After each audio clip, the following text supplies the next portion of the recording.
Licenciado Augusto Salvato, que es profesor de la UCA, de Relaciones Internacionales. Muchas gracias por estar acá. Gracias por la invitación. Bueno, a ver, yo empezaría al revés. Muchos se sorprenden por el hecho evidente de que el Reino Unido se vaya de la Unión Europea. Pero hay otros que dicen que la sorpresa fue hace mucho tiempo cuando formó parte de la Unión Europea. Sí. Porque parece que en los genes de los británicos no está o no ha estado durante muchos años el compartir. Claro, no está el interés de integrarse. El interés de integrarse con el continente. Sí, exacto. Winston Churchill decía la siguiente frase: nosotros estamos con Europa, pero no somos Europa. Claro. Somos algo diferente. Y esa, digamos, excepcionalidad británica se ha visto a lo largo de la historia, ¿cierto? Si uno estudia la historia de las relaciones internacionales, se ve constantemente que el Reino Unido se siente distinto. Ahora bien, también ha pasado algo bastante llamativo en los últimos años, que es que, bueno, llamó mucho la atención el hecho de que el Reino Unido quiera separarse, como vos bien decías. De alguna manera lo que podemos ver es que la dirigencia política británica no se lo esperaba. La dirigencia política mundial no se lo veía venir, los grandes medios de comunicación a nivel global tampoco. Y esto tiene que ver con algo que podríamos llamar una especie de Palacio de Versalles del siglo XXI, ¿sí? O sea, la dirigencia política europea está bastante separada de lo que sucede al interior de los países. Y esto se ve claramente también en las elecciones norteamericanas, en el caso de la elección de Donald Trump. Se ve como cada vez las élites políticas se alejan cada vez más de la realidad en una especie de Palacio de Versalles del siglo XXI, digamos. O sea, en una palabra, quien no la vio fue Cameron. Vamos a decirle al público que cuando Cameron era primer ministro inglés fue el que justamente propuso el plebiscito pensando en que iba a ganar el no. El no, la integración, seguir siendo todos de la Unión Europea. Claro, y se equivocó de medio a medio. Sí. Bueno, pero ya está hecho. Tardaron 2 años. Boris Johnson, que es un personaje muy particular, lo logró. Pero lo logró, sí. Pero ahora, ¿qué pasa en estos 11 meses? ¿Qué pasa con los turistas? ¿Qué pasa con la economía? ¿Qué pasa con todo? Bueno, y esto preocupa mucho tanto al Reino Unido como a la Unión Europea.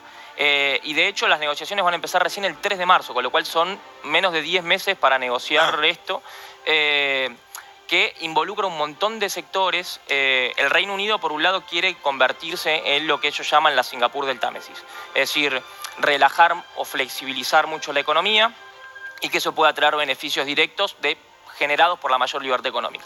Esto preocupa muchísimo a Alemania especialmente, o sea, se teme que el Reino Unido, por un lado, atraiga muchas más inversiones que la Unión Europea, pero por otro lado, la Unión Europea lo que dice es, ante esta preocupación, nosotros no vamos a ser flexibles con el Reino Unido, o sea, nosotros vamos a tratar de que exista la mayor cantidad de regulaciones posibles en el Reino Unido para que no perjudique a la economía europea. Entonces, en ese tira y afloje van a estar durante estos 10 meses.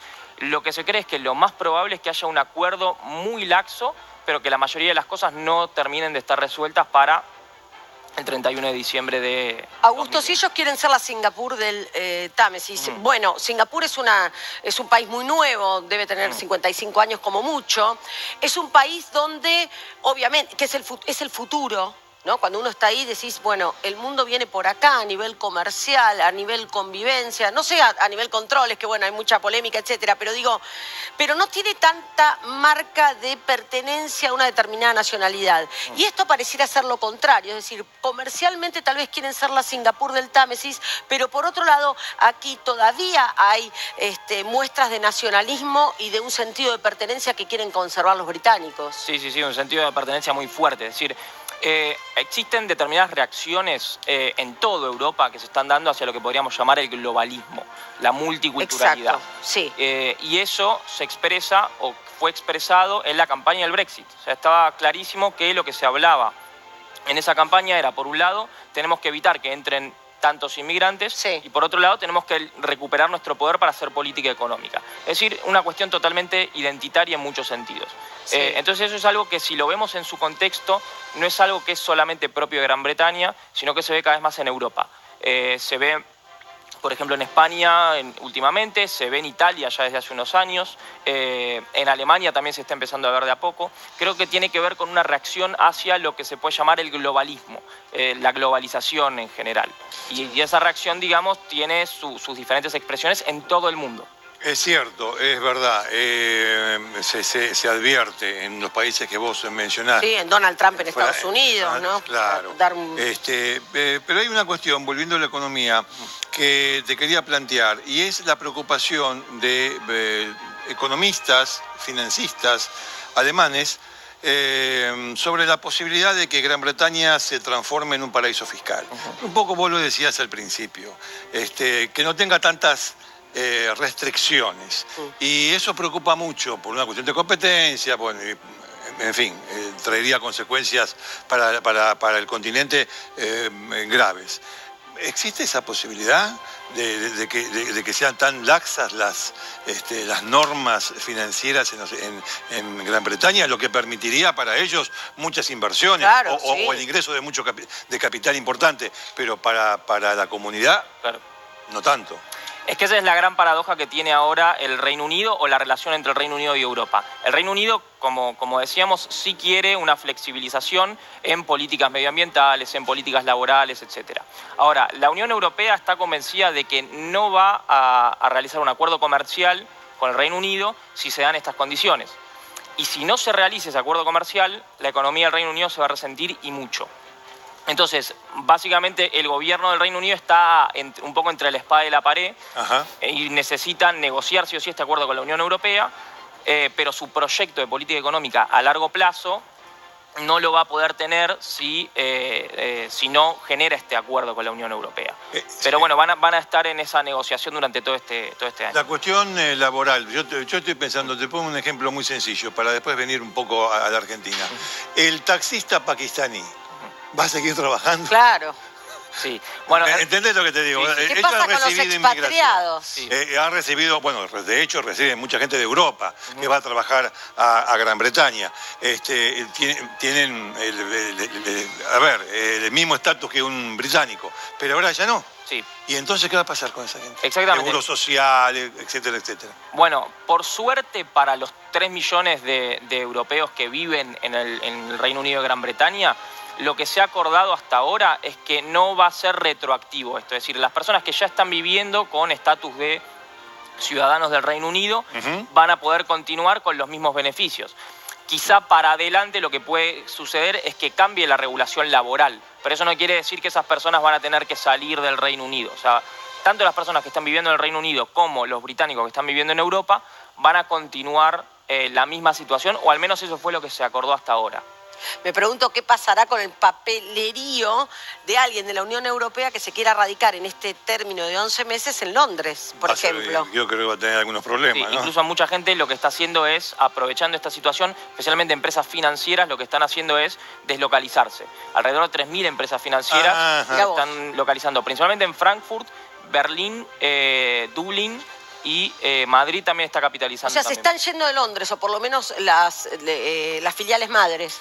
Y eso tiene que ver con que hasta el momento, contratar a una persona de Londres o contratar a una persona de París era exactamente lo mismo.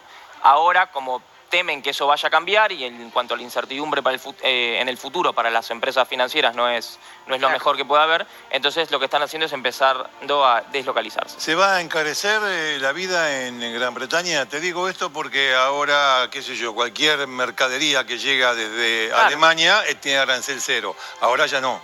Sí, eso es lo que se teme. Eso es lo que se teme, y eso es lo que se teme si no se llega a dar este acuerdo. Porque en el caso de que preocupan principalmente dos cosas: los aranceles y también las cuotas, es decir, la cantidad de productos británicos o europeos que pueden entrar hacia un lado o hacia el otro. Y a eso tenemos que estar muy atentos también en el resto del mundo, y cuando digo el resto del mundo estoy hablando también de la Argentina. Es decir, tenemos que estar atentos a los productos. Por ejemplo, un caso muy puntual, el tema de los arándanos. Los arándanos que llegan al Reino Unido desde la Argentina entran a la Unión Europea y pagan impuestos en la Unión Europea en Países Bajos. Entonces, a partir de ahora, si no hay un acuerdo comercial exitoso entre la Unión Europea y Gran Bretaña, va a tener que cambiar la logística y vamos a tener que realizar un acuerdo comercial con el Reino Unido. Bueno, de hecho, el embajador británico aquí en el país hablaba de un acuerdo, dice, no, esto va a ser muy beneficioso porque queremos tener relación directa con la Argentina por el tema de comercialización de vino. Sí, exactamente. Exactamente, lo que decía el embajador británico, Mark Kent, es que el Reino Unido no se va a cerrar al mundo, sino que se va a abrir, pero de otra forma. Y en ese sentido se está planteando realizar un acuerdo comercial con distintos países del mundo. El que más interesa es con Estados Unidos, por ahora está un poco trabado. Con el caso de la Argentina, todavía no ha habido negociaciones, no ha habido mucha plática por ahora. La cuestión es la siguiente, en este momento, como veíamos antes, el presidente Alberto Fernández se encuentra en Europa, no está pactado un encuentro con Boris Johnson, pero sí sería el momento ideal para empezar a diagramar la nueva relación de la Argentina con el Reino Unido, ¿no? Una relación global, es decir, más allá de Malvinas. Sí. Pero más de uno piensa, bueno, a ver si todavía tenemos... Esto nos da una posibilidad con Malvinas. No se está pensando en eso. Se está pensando, a ver, en acuerdos con otro país cuando vos antes lo tenías con un bloque. Claro. Es eso. La última de mi parte. ¿Dejamos prendida una llamita en Escocia? Sí, y eso es lo que los escoceses están queriendo, están diciendo. De hecho, salió hace poco una campaña publicitaria que decía, de parte del gobierno escocés, y le decía a Europa, continuemos con nuestra historia de amor. La verdad que esto preocupa mucho a los británicos, es algo que estalló, pero lo que tenemos que entender es que el 62% de los escoceses en el 2016 votaron por permanecer en la Unión Europea.